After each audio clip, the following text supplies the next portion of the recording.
საქართველოს სოფლის მეურნეობის მინისტრი ოთარ დანელია ალკოჰოლური სასმელების მწარმოებელი კომპანიების ხელმძღვანელებს შეხვდა. მხარეებმა 2015 წლის რთველის ორგანიზებულად ჩატარების ხელშემწყობი ღონისძიებები განიხილეს და დარგში არსებულ მიღწევებსა თუ გამოწვევებზე ისაუბრეს. როგორც შეხვედრაზე აღინიშნა, შეიქმნება საკოორდინაციო შტაბი, რომელიც თელავში განთავსდება.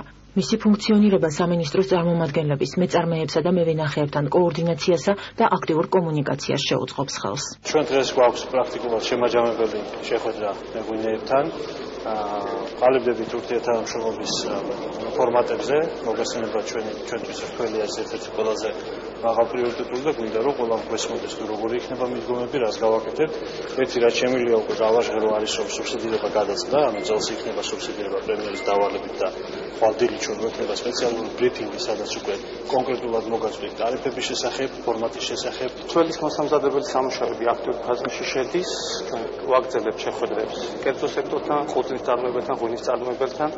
დღეს არის 100-მდე კომპანია მოსული და უნდა მათი აზრი მოვისმინოთ მიმდინარე თვალთან დაკავშირებით.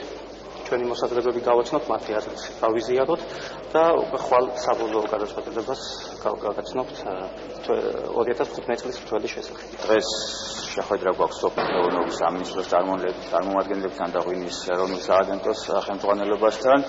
აქტიურად ვისაუბრებთ მიმდინარე მომავალი რთველის საკითხებზე. ჩვენ გვაქვს მხარდაჭერა, დიდი მხარდაჭერა როგორც გასულ წლებში მთავრობის მხრიდან და ასევე ჩვენი მხრიდან კომპანიები გამოვხატავთ სრულ დატყოფნას, რომ რთველი 2015 წარმატებით ჩავატაროთ. ერთი თვე დარჩა რთველამდე და კომპანიებმა წარმოადგინეთ ჩვენი ხედვა, როგორ ფიქრობთ, რა იქნება რთველზე. მთავრობა გვიზიარებს თავის ხედვას, ეს ჩვეულებრივი მუშა პროცესია, რომელსაც მთავრობა ყოველწლიურად ატარებს და ესეც მიმდინარე დატვირთია, ასე ვთქვათ, ამ თემაზე.